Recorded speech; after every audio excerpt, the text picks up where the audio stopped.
motorcycles after supporters of the defeated candidate Mayor Hussein Musavi blocked roads with burning rubbish. Earlier there were clashes in what observers describe as the most serious unrest in the capital in a decade. Musavi's supporters chanted, "Down with the dictator." What is happening is a dictatorship is being established in Iran. But with official results showing Ahmadinejad has swept to power with twice the number of votes as Musavi, winning nearly 63%, Ahmadinejad told the public the ballot was free and fair.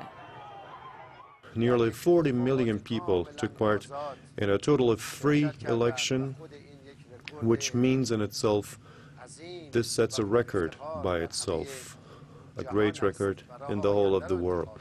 They chose the path to the future, the path of dignity and pride. In a statement, Musavi has refused to surrender. I strongly protest the many obvious violations, and I'm warning I will not surrender to this dangerous charade.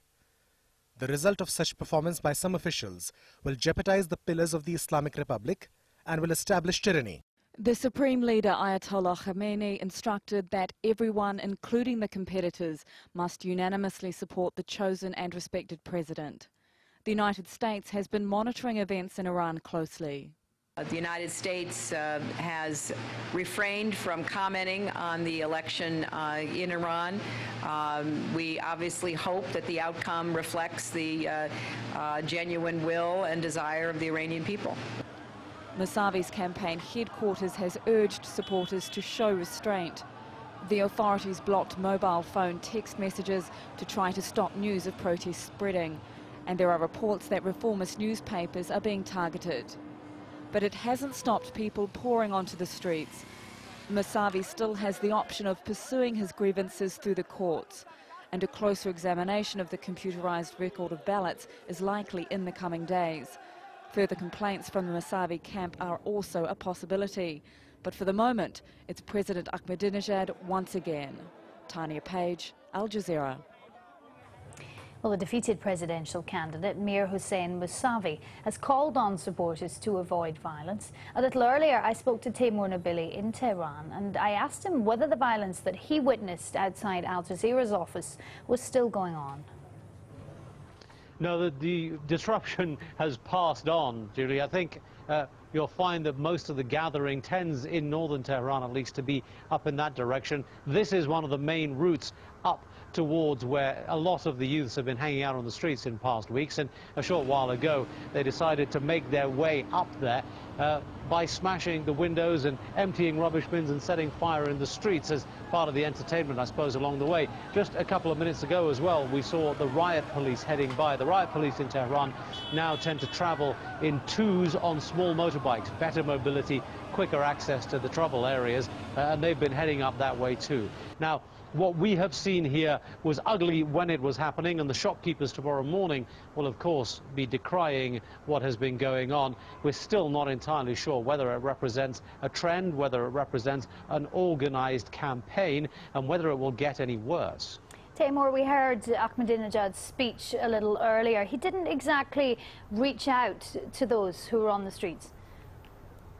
He didn't seem to exactly reach out, did he? He spoke about how he thought the election was free and fair. He spoke about how he had a grand vision for the country and what he believed in for the future of Iran. It was a little bit more like a campaign speech than it was a victory speech, but it was certainly talk of celebration, talk about the future, and no real talk about what had happened on the streets. Before the election, there had been suggestion in many circles that the strength of what we'd seen on the streets over the course of the campaign may have played into his political thinking, may have suggested that there was room and demand for a little bit of liberalization, for a little bit of a softer tone.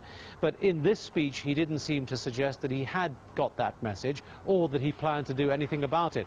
The one area of concern that he did show was to suggest to the nation's youth that he really did have their best interests at heart. Whether they decide that that was a good enough response to the kind of demands that they seem to have been making over the past week remains to be seen. And of course, Taimur, Musavi has asked for calm, and he keeps saying that he won't give in. Where do you think things for him will now go from here?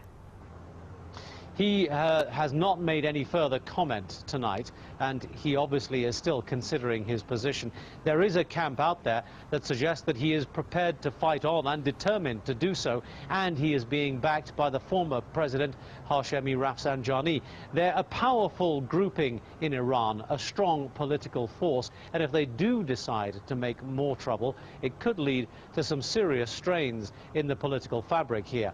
But there are good reasons for them not to do so. The Supreme Leader has said and made his decision that this election result must be accepted and we should move on. And taking on the Supreme Leader is not something that anyone would do lightly, and in fact is not something that Mousavi himself has shown any inclination to do. So how he decides to proceed could be simply confined to going through the legal system here and trying to get some kind of redress, or it could be for the moment to focus on the recount process that will take place over the next few days. There will be a re-examination of the computer ballots just to make sure that everything has been in line. Perhaps once that is over, he will accept the result. However, for the moment, we haven't had any definitive statement as what his future steps are going to be. Taimur Nabili there in Tehran. Thanks very much. Well, earlier I spoke with opposition activist Hassan Masali, who supported Mir Hussein Mousavi in the election campaign. But he told me that despite the polls' controversy, Mahmoud Ahmadinejad will remain the victor. Ahmadinejad will be the president, declared as a president, but I think he will face many confrontation with the people and also inside the government in future. So what about Mr. Mousavi? What does he do now? I mean, he can take his grievances to the courts and he has some support from the higher-ups, doesn't he? What do you think will happen next? Mousavi, I think he wanted try to change some of his, especially foreign policy, to negotiate with Western countries, Europe, United States, and not talking too much against Israel. And that's why they didn't want that such a person should be elected. So Khamenei selected another person. Will Ahmadinejad stay as president? Do you think Mr. Mousavi has any chance of overturning the results? No, I think they will have no powers to do, because the person that he make the end decision is Khamenei, and already he made his decision, I think. Now, North Korea has wasted no time in reacting to the tough new sanctions against it agreed by the UN on Friday.